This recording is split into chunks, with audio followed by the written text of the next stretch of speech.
China is a very ancient cradle of civilization. She has more recently achieved a new kind of international prominence. The cuisine, however, is one of the most varied and fascinating in the world. It is interesting to note that the foods reflect the geography of the land. In the north, wheat is quite prominent, but in the middle and southern parts of China, the cuisine is based on rice.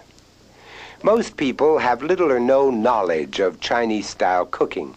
The usual acquaintance is with the local take-out chop suey parlor. This is a sad omission, for many, including myself, consider the Chinese cuisine one of the major schools of cooking in the world. The ways of cooking were based first on the agrarian peasant. A large amount of the populace were extremely poor, so both food and fuel were at a premium. Rice became the staple because it produced heavily and several crops a year. A bowl of rice was the base for any main course. A wise move followed in spirit by many prudent restaurant owners today. Bread, and lots of it, before the meal begins.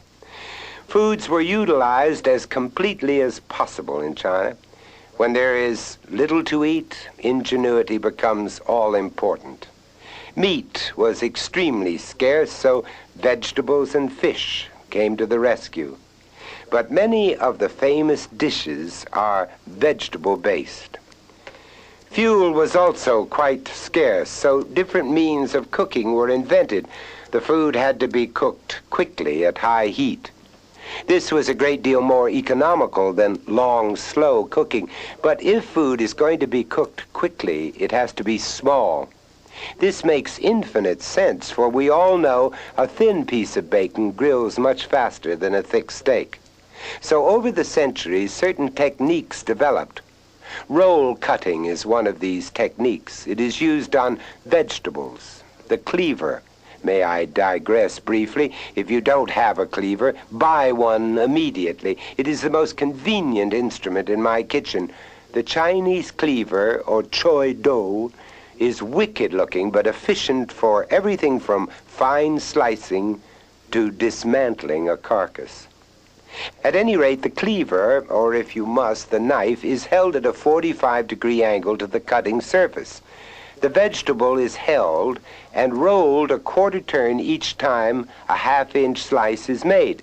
This allows the maximum surface of the vegetable to be exposed to heat, so it cooks faster and with less fuel. Brilliant.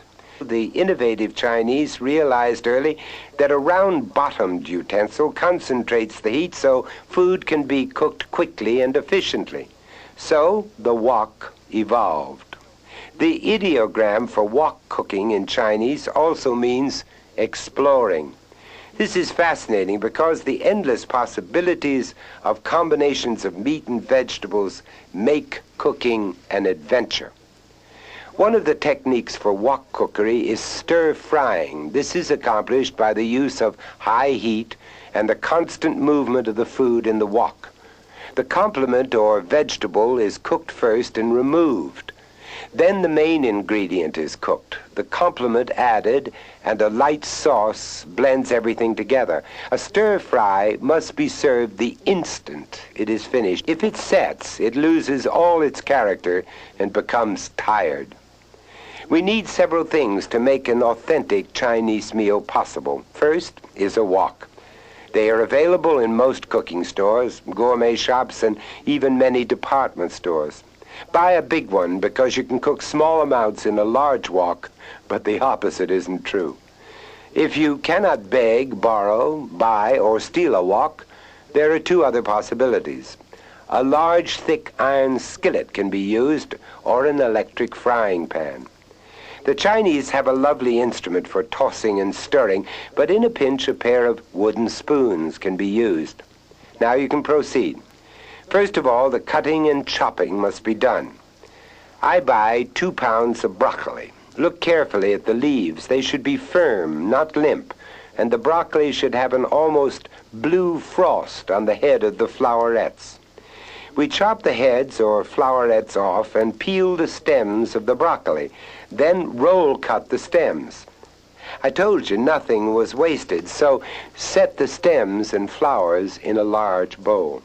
Next we choose the meat. I usually use a pound of round steak.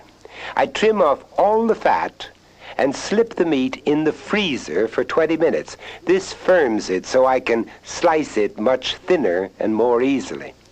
I cut the meat into paper-thin slices and then marinade it. When it is thin, it needs less time to absorb the flavor. I use a simple marinade consisting of 4 tablespoons of soy sauce, 1 tablespoon of dry sherry, a smashed garlic clove, a teaspoon of granulated pepper, and about a half a teaspoon of ginger and dry mustard, half a teaspoon of each. Stir this into the meat and refrigerate it covered tightly for at least 20 minutes or as long as you desire. The soy sauce and the sherry work as tenderizers, but if you have any fears, add about a half a teaspoon of meat tenderizer to the marinade. I then thinly slice a red bell pepper to add to this dish. It makes a dynamic flavor and, of course, a color contrast. So to cook the dish, we should have everything completely organized. I usually like creative clutter, but with stir-frying, precision and timing are everything. So we have 1 wok, electric or iron frying pan. Heat it to the highest possible temperature for 5 minutes. In the meantime, line up the bowl of broccoli, peppers, meat, salt, oil, and sesame oil. Drain the marinade from the meat into a cup and add 2 tablespoons full of water and 1 tablespoon of cornstarch. Stir it up with a fork. The skillet or wok should be hot by now, and so pour in 2 tablespoons of oil and throw in the broccoli and red peppers and a dash of salt. Toss and stir constantly for 3 minutes, then pour it into the serving bowl. Then I wipe out the wok with a wad of paper towels and reheat it. When it is very hot again, I add 2 tablespoons full of oil and toss in the meat. Stir it constantly, and after 2 minutes, add the broccoli and peppers, and pour in the marinade with cornstarch. Stir this constantly until the marinade thickens and coats each piece of meat and broccoli, about 2 to 3 minutes. Then quickly pour it in a serving bowl and sprinkle it with 5 to 6 drops of sesame oil, and serve it with no delay. The sesame oil acts as like a perfume, and gives the stir-fry a lovely, nutty nuance. Now, this was merely beef and broccoli. The entire character of the dish can be altered by substituting chicken, fish, or pork for the beef and changing a vegetable. The possibilities are infinite and limited only by your imagination. Stir-fries are ideal for busy days because with a pot of rice and another of tea, you have a ready-made meal, and best of all, if you are entertaining, you wait for all the guests to arrive and then cook, instead of a poor roast or something dying in the oven waiting for a late comer. I always cook a pot of rice to accompany this. The Chinese cook it to remain rather sticky, but I prefer the grains to be separate, so I follow the directions on the package and make a little more than I think I need. The Chinese, of course, drink tea with this, unsweetened and in cups without handles. Sometimes a rich, spicy white wine is served like a Gewürztraminer, or often beer is served. If you are a romantic, serve Jasmine Tea, for the Chinese believe it inspires lovers. Tea is an age-old drink. It goes superbly with food and tends to refresh the palate rather than cloying it. The Chinese traditionally serve their meals on round tables with no cloth. At each place, there would be a rice bowl, teacup, and a set of chopsticks. The stir-fry would be served on the rice in the individual bowls, and gallons of tea would be drunk. I try to emulate the same table setting for my dinner parties. The austerity of the table setting lets the food be the star. And I let my guests use chopsticks. They somehow make this food taste better. I often serve 2 stir-fries with a course of spare ribs in between or soup. I have the butchers separate the pork ribs so they are neater. I buy about a pound a person. I boil a large pot of water and add the ribs for 5 minutes. I then drain the ribs completely, and this removes a great deal of the objectionable fat. I then bake them at 250 degrees for 1 hour. I then make a solution of 1/2 cup of ketchup, 1/4 cup of honey, and 4 tablespoons of Watkins barbecue sauce concentrate. I baste the ribs heavily with this and often, and cook them for 30 to 45 minutes more until they are nicely glazed. The smell of these cooking will bring strong men to their knees. Appetites will quicken, and your reputation, well, a genius in the kitchen, to say the least. A Chinese soup is lovely and simple. They are served during the meal instead of before it. They refresh the appetite and add a delightful contrast. This soup is simplicity itself. Open 2 cans of chicken consomme and prepare it double strength. Now mince 4 scallions or green onions, 2 ounces of ham, and peel, seed, and slice 1 cucumber. Add all these to the chicken broth and let it return to a boil. Then beat up 2 eggs in a cup and stir them into the boiling soup violently. The eggs will separate and cook into shreds or clouds, and so we have made cucumber cloud soup. I always like to serve another stir-fry to cap the meal. Another favorite of mine is a shrimp and asparagus stir-fry, simplicity itself. We need 1 pound of raw shrimp, 2 pounds of asparagus. I roll cut the asparagus while the shrimps marinade in 1 tablespoonful of soy sauce, 3 tablespoonsful of sherry, and 1/4 teaspoon of ginger and 1 of dried mustard. I then heat the wok, add 2 tablespoons of oil, and cook the asparagus. Then I remove it and cook the shrimp in 2 tablespoonsful of oil for 1 minute. Add the asparagus and 1 tablespoonful of cornstarch stirred into the shrimp marinade.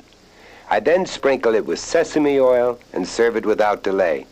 The beauty of this is that all the cutting and chopping can be done early in the day, and this only draws you away from your guests momentarily. With the tea, rice, spare rib soup, and 2 stir-fries, you have just created a lovely banquet. I guarantee that this will be the freshest, most poetic Chinese food you have ever eaten, and you accomplished it yourself. With my help, of course. The Chinese have a different type sweet tooth than the Caucasians. Their taste runs to candied ginger, coconut, or sweetened bean curd, lychee nuts, lotus cakes, and other exotica. Our palates have a difficult time adjusting to these treats, but there is one spectacular Oriental dessert that most Caucasians love without fail. This is fairly complex, but worth all the trouble. The dessert is known as fire and ice. It consists of bananas dipped in batter, deep fried, then dipped in boiling sugar syrup, and then dipped in ice water. The ice water chills and hardens the syrup to candy, and the bananas inside are still piping hot. Hence the name fire and ice. I make my batter first with 3/4 cup of flour, 3/4 cup of ginger ale, 1 egg, and 1 teaspoon of Watkins vanilla. The vanilla by Watkins is the only one whose strength can stand up to the deep frying and still come through flavorfully. I mix my batter in my blender and allow it to set an hour at least to form gluten. I then prepare the syrup by boiling 2 cups of sugar and 2/3 cup of water. I let it boil furiously until it becomes clear and thick. Then I choose firm yellow bananas, about 1 or 1.5 to a guest. I cut the bananas into 1-inch chunks and toss them with lemon juice. Now to put this together at the table, heat 1.5 inches of oil in the electric skillet to 375 degrees have the syrup heating over a chafing dish or candle, and have a large bowl of ice water or iced champagne on the table. Arm your guests with bamboo skewers. Have them stab a banana, dip it in batter, fry it till golden brown, then dip it in syrup and then in ice water, and then eat it. Everyone is involved and it's great fun. Sometimes I use chunks of pineapple with the bananas, but the enjoyment and excitement is in doing it yourself. Here we have a dinner with an ending fit for an emperor, dining Chinese style.